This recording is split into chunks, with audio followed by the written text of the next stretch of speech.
voilà 6 heures jot na ba tegal ñeent fukki simili ak juróom-ñaar Cheikh Diop la ñuy dalal ni ñu koy defee saa su nekk Cheikh maa ngi lay ziar. delloo ziar wér. Fatick yi sant wér wér. alhamdulilah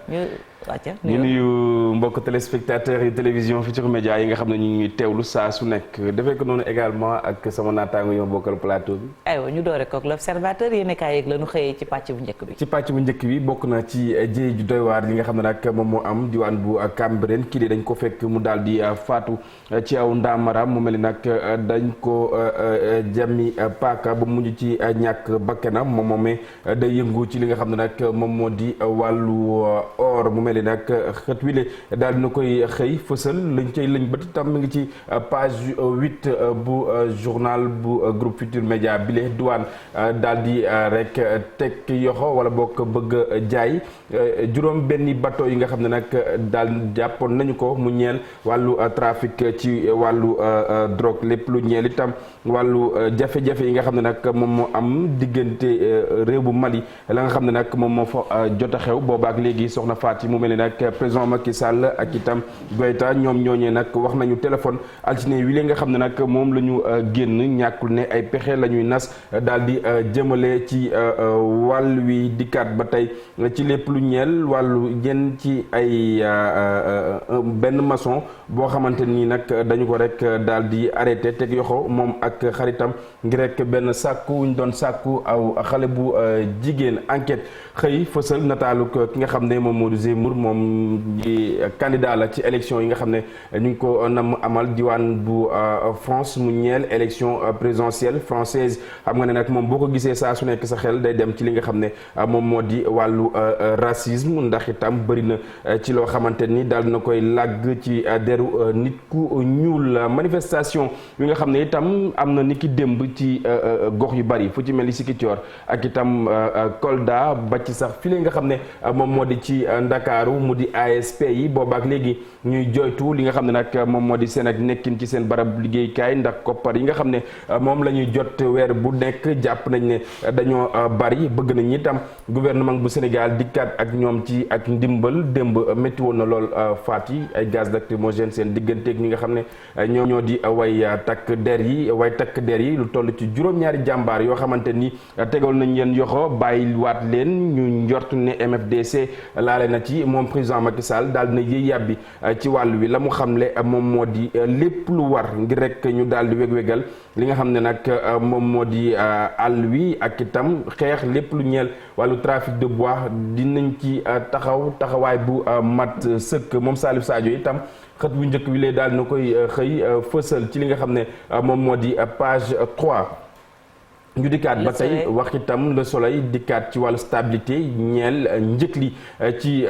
dund bi mi ñuy wax li nga xam ne nag ay option la yoo xamante ni mënees na ko teg ngir rek wàññite gi ñu daal di koy nemmeeku langue politique bi ba tey lu ni mel ñu koy xaar boobaak léegi mu neel tabbuk premier ministre poste woowee nag ki nga xam ne moom moo di maître Ousmane Seye li mu xamle mu di président Macky Sall mi ngi ba tey ci li nga xam ne moom moo di délai bi libération daal di xëy fësal waaye itam gën a yaatal jéey ji nga xam ne moom moo am diwaan bu Cambérène wax nañu turu ki nga xam ne nag moom moo di ndaw li lay ñàkk bakkanam doon yëngu ci wàllu or Ndongo Gueye lay wuyoo nekkoon soutien de famille bàyyi fii itam aw soxna woo xamante ni dafa wan lor ak itam tout tànk lu doy waar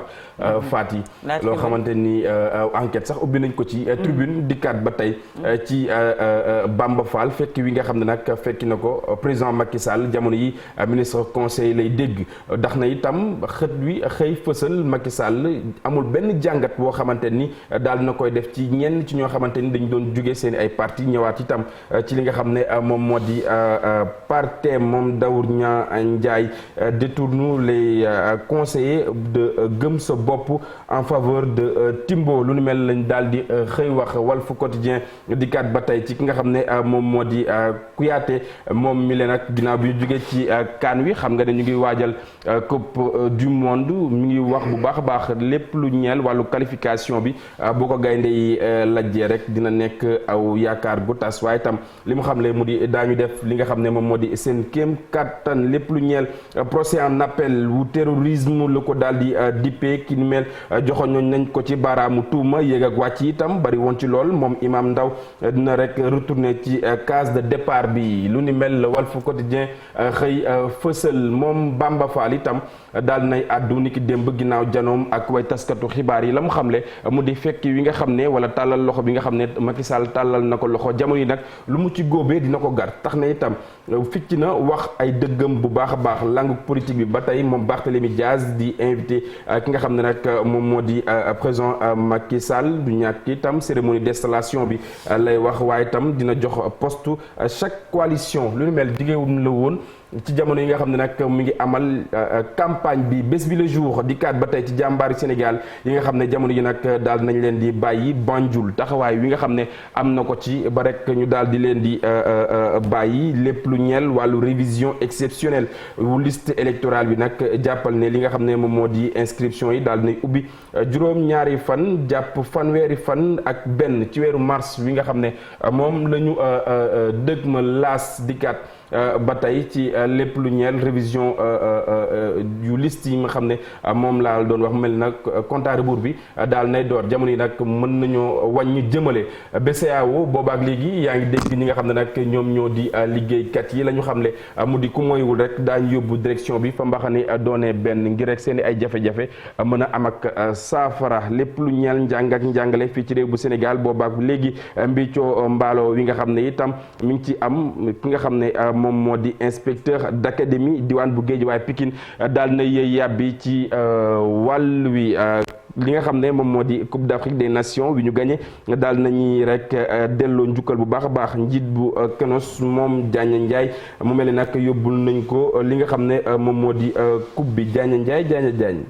Ndiaye voilà source a dikkaat ba tey ci lépp lu ñeel wàllu njàng mi ak njàngale mi jëwriñ yi nga xam ne itam moom lañ dénk wàll wi daal na yëy yàbbi la mu xam le mu di am na njort wu rafet ci seen digganteeg ñi nga xam ne ñoom ñoo di jàngalekat yi témoin dikkaat ba tey ci Bamba Fall wi nga xam ne itam mel na ni ku koy yekk mbelengaan ndax itam jaar na bu baax a baax ci li nga xam ne moom moo di parcours am mi ngi wax ne jóge na jufiste dem tanoriste jaar xalifiste fi nga xam ne moom moo di bugaaniste jamono yi nag mi ngi ci makiste lu doon lu doy waar loo xamante ni jaar-jaaram la ñuy rek daal di nettali direction générale wu élection ñu gën koo xam ci DGI moom Thiendella Fall njort nañ ne aw profil la bu baax mu ñeel li nga xam ne moom moo di wàllu arbitre négociation gouvernement ak itam syndicat d'enseignants mu mel nag société civile jamono yi nag mi ngi ciy dox li nga xam ne moom moo di tànku jàmm soxna Fati record laata ñuy jeexal dikkaat ba tey ci coupe bile nga xam ne itam daal nay seeti moom Diagne ngir rek daal di koy delloo njukkal du ñàkk daañ ci dikkaat nu mu gën a yaatoo tàmm na di ñu def lii saa su nekk waaye dañ koy jeexalee ak li nga xam ne moom moo di l'observateur voilà exactement record la ñu yemoon dañuy dem voilà gis nga record la ñu yemoon ñu jàll fi nga xam ne moom moo di stade dikkaat ba tey ci li nga xam ne moom moo di huitième de finale aller de ce mercredi ni ki tey jii mu mel ni nag audio diggante Mané ak itam Salah boobu ak léegi ñu ngi koy daal di rek addu mu mel ni nag match woowee du ñàkk 19h30 lay rek daal di door seen digganteeg Bayern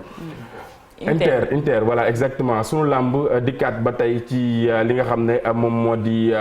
jongante wi nar a dox ci diggante guy gi ak itam rëk-rëk moom guy gi jamono yi nag taxaw na ngir rek daal di daan ki nga xam ne moom moo di rëk-rëk mu mel ni xajamal li nga xam ne moom moo di palmarèsam foofee la rek daal di taxawee démb ñu ngi fësal ne guy gi li nga xam ne moom moo di jaar-jaaram ci làmb ji rafet na lool ci lu ñeel wàllu victoire yoo xamante ni da koy am soxna Faty. Et puis Zalba qui avertit dab daan dafa mel ni daan temps yi moo xew. dab daan xew na de da ngay xool toute une semaine. dab daan day ñëw à chaque fois Malick lan moo tax. ak Mor Kang Kang Malick temps yi dab daan dafa xew de. dab daan daal am na bës xam naa ne tur bi ci boppam moom moo neex gaay moo neex gaay waaye cey bi combat guy gi rëg-rëg bi combat nar na neex. guy gi nee na moo bëgg a nekk njëkk a nekk lutteur bi daan rëg-rëg ndax rëg-rëg amagul défaite 13 combats 13 victoires. 10 ans de carrière yu nga xam ne kenn daanagu ko. macha allah ba pare ci bëre simple bi def na 230 et quelques combats. 10 défaites la ci am. macha allah kon loolu moom xam naa affiche bu ñuy suivre la de très près. non c'est le plus moom mooy combat bu gën a neex ci at mi. et puis les face à face. dimanche bi nii. et puis les face à face de guy gi dañ daf ñu manqué woon Malick. non guy gi dafa neex ak ay tubaabam. nee la 10e mois. 86 àcce na ba. merci beaucoup et puis làmb ci dafa bokk quand même ci suñu caada. suñu moomeel la. et puis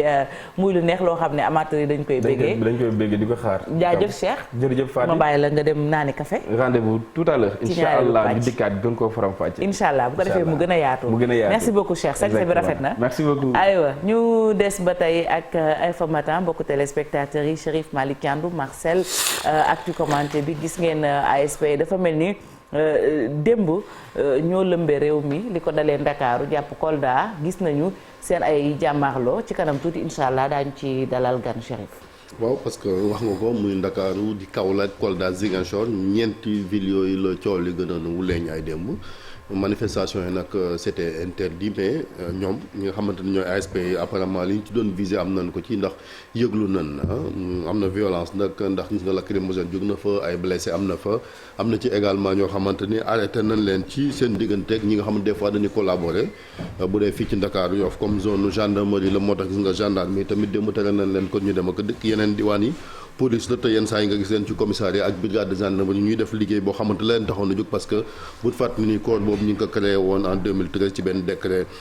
2013 1063 boo xamante ne kon juróomi fan ci weeru août ci atum 2013 kon président Macky Sall bi mu ñëwee ci nguur gi un an après moom ak ki leen njëkk a jiite di maître Kaligna ci loon sosoon boobee corps ngir rekk kon ñu participer ci ñeenti mission yi bokkoon na ci kon fexe rek ba nga xamante ni kon plan national prévention délinquance bi wante également di jàppale force de défense et de sécurité yi ci li nga xamante ni moom mooy wàllu kaaraange gi mais nag liñ nemmeeku ñooy dañoo jàpp ni ñoom wegun leen ndax fukki junni la leen di fay weer wu nekk booba ak léegi te tamit corps bi coppite war na ci am yenn saa yi te contrat yi day jeex ñuy xaar ñu prolonger ko mais président comme ni mu ko defee ci 20 janvier bi passé ci conseil des ministres la ne prolongé waat nañ 1 an et puis tamit sàkku ñu daal di xool naka la ñuy def rek ba création benn corps spécial boo xam dina jëm ci wàllu ñoom di agence de sécurité de proximité yooyu mais li ñu nemee ko mooy ñoom précarité bi ñu dund lañ bëgg kon coppite am ci ndax bu fekkee ne réew mi déjà fukki junni moom xaw ma naka la ci borom ak njaboot mën a dundee effectivement loolu jafe-jafe la mais tamit erreur bi tamit ci kilifa yi la parce que am na ñaari domaines yoo xamante ni du ay caaxaan te biñ ko fiy créé itam waxoon na leen ko mooy comme nag li nemmeeku ci recrutement 5000 enseignants yi bu fekkente ni da ngay xeex chômage xeexee ko feneen fu dul ci wàllu sécurité ak wàllu éducation mais bu fekkente ni yow doolu jëloon nga daanaka fukki junniy nit ngir xeex chômage loolu ay te sécurité c'est très sensible loo nga xamante ni je pense que erreur la woon déjà créé corps bi di agence de sécurité de proximité parce que ña ca nekk mënoon leen nañu jël former leen dugal leen ci armée bi ñu wala ci police wala gendarmerie comme ni ñu koy defee yeneen yi jël dooleel corps yooyu parce que c'est vrai que y a des recrutements chaque année mais bu fekkente dëgg leen jël musiba baa ngi ni tey conséquence baa ngi ni parce que fukki junniy nit buñ génnee ci mbedd di manifester ñenn ñi ay anciens militaires leen gis ngeen leen ñi ngi defante ak alkaati yi mën naa heureusement que donc y a eu de la sérénité même s'il y a eu des blessés malheureusement il y a eu des blessés mënoon naa dégénérer parce que il y a eu des blessés mais mënoon naa weesu loolu parce que ñi jàngal leneen tamit ñuy mën ay armes yu ni mel et loolu aussi je pense que war nañoo taxaw wax ko surtout waa ministère de l'intérieur bi nga xamante ni ñoom ñoo leen yilif ñu taxaw seetlu corps bi naka la ñuy def ak ñoom ndax lii mënul wéy parce que tamit gis nga ko moom moo tax précarité boobu chaque fois nga dégg fi ay dérives yoo xamante ni ngi jóge ci ay ASP ay trafic de drogue yaa ngi leen ci doon dégg wala ay tooxi doona yoo xamante ni chaque fois aussi il faisait la une des journaux ci wàllu fait divers looloo koy waral parce que dañuy nekk ci condition yoo xamante ni corruption bi ak guerre leen day yomb wala ñuy def loo xamante sax du seen rôle yaa ngi gis yoo xamante daal je pense que jot nañu daal ci taxaw seetlu sinon rek mën naa jël musiba faay absolument et puis avant may egg si Malick Thiandoum Marcel defoon nga fi un jour une actu ci ASP yi gën ñu xamale ak ñoom ñoom quand même seen histoire ba fi ñu jaar ni ko Chérif waxee y a beaucoup de problèmes depuis sa création. donc frustration yu bëri na et que ni ko Chérif waxee am na ñu bëri ñoo xam ne quand même gisuñu ci seen bopp. waaw gisuñu ci seen bopp naturellement boo xoolee le salaire est-ce qu'on peut appeler ça salaire sax 50 000 francs CFA par mois pendant 8 ans quand même. ñu koy supporter ci ay pères de famille ay mères de famille yu fa nekk comme ni ñu koy waxee ñoom. donc la situation est vraiment urgente en tout cas ñoom ci seen wàllu bopp ñu ngi faral di wax ci yeneen couches sociales yi. mais ASP yi bon officiellement on parle de 6 000 ASP yoo xamante ne ñu ngi ci situation boobu donc frustration bi. elle est présente forcément bon après président de la République jël na engagement. pour reconduire seen contrat mais également di xalaat naka la ñuy def ba pérenniser institution bi gën a joxe garantie ASP yi. bon maintenant en termes de politique moom état moom xam nga buy faral di promettre ay changements te mu jël temps donc peut-être que loolu la ASP yi bëgg fàttali nguur gi. pour ne pas que ñu leen di bàyyi ginnaaw ñu leen di en tout cas leen di fàttaliku ci yenn décisions yi. donc il faudra vraiment que situation bi ñu tel ko dénouer. Malick Thiandoum ñu bëri gisoon nañ lu mel noonu parce que bu ñu demee bay jàmmaarloo Chérif wax na ko am na ci ñoo xam ne jaar nañu armée ak yu ni mel gis nañ fi également ay des vidéos qui sont devenues virales ci ñoo xam ne peut-être xamuñu sax lan mooy seen rôle gis nañu ASP buy door nit wala mu def la loo xam ne peut-être du liggéeyam mais bon quoi qu'il en soit quand même fukki junni c'est une somme dérisoire. li Chérif wax léegi rek la création de ce corps là erreur la mais le vin est déjà tiré il faut le boire donc li ci doy waar mooy juróom-ñeenti at mu ngi nii quand même ñu nekk ci guddi gu bët setagul ñuy liggéey ci conditions yu métti conditions yu jafe avec des loolu pécule la sax du salaire quoi 50 000 francs c'est pas un salaire li nga xam ne moom la ñuy def démb muy marche nationale boobu mën nañ ko jàppee rek combat de principe et de survie parce que aussi dañu nekk en proie à ce qu'on appelle une angoisse existentielle mooy suñu ëllëg ay points d'interrogation yu bëri moom moo ci nekk ëllëg googu ñoom li ñu bëgg mooy ñu xoolaat seen statut xoolaat seeni salaire dugal leen ci fonction publique c'est vrai président de la République ci conseil des ministres joxe woon na ay instructions pour ñu prolonger d'1 an seen contrat joxoon na aussi ki nga xam ne mooy ministre de l'intérieur ay instructions pour que d'ici juin 2022 ñu xool naka la ñuy def ba defaraat ñoom seen statut gën a ñoŋal seen nekkin mais l'un dans l'autre ñu war a déglu lañu parce que aussi seen liggéey ñi ngi koy def ci conditions yu métti nekk ay pères de famille li ñuy jot amul solo dara wax dëgg yàlla ku yenn yi nag dompat néew la sax nag wax dëgg yàlla seen condition métti na mais li ñuy déplorer rek mooy jàmmaarloo yi ci am parce que c'est vrai la marche n'a pas été autorisée ñoom aussi ils ont bravé l'interdit pour se faire entendre mais ñi nga xam ne ñooy seen ay collaborateurs ñu nekk seen wet suba ngoon guddeeg bëccëg di leen jàppale ci liggéey bi am na neneen nu ñu waroon doxante lu dul di leen dóor ba di leen gaañ waaw vraiment loolu aussi rafetlu wuñu ko ñoom tamit nañu gën a xool seen stratégie de lutte parce que tey yuuxu nañu dóor nañ leen nit ñi dégg nañ leen président de la république dégg nañ leen léegi nañu xool yan mesure la ñuy jël mais lu ci munti am rek moo di ni tey il y a urgence c'est des pères de famille 9 ans dans l'insécurité 9 ans dans la précarité 9 ans de misère ça suffit doy na sëkk quoi. On ne doit pas troubler l'ordre public. Ouais, moom laa wax ma ne la marche n'a pas été autorisée donc ñoom ils doivent pas braver l'interdit mais une fois que l'interdit est bravé ñoom ñi nga xam ne seen ay collaborateurs lañu war nañ leen a jàppale na leen lu dul di leen dóor ak di leen gazer parce que loolu mën na jël musiba wax nga ko ñoom am na ci ñu nga xam ne ay anciens militaires lañu donc ragal lu ñu lacrymogène ragal lu ñu jàmmaarloo musiba mën na ci am te loolu je pense que c'est à éviter. On espère en tout cas que dinañu trouver solution nga xamante ne si moom moo xew pardon ay jafe-jafe tuuti la loolu ngeen di dégg mais du dara voilà ñu jàll ci leneen 7 heures jot na ba tegal juróom-benn simili xibaar yi ci tënk Cheikh Tidiane. Cheikh Ahmed Tidiane laa woo bi ma tiitee dama ne yaa Cheikh Ahmed Tidiane.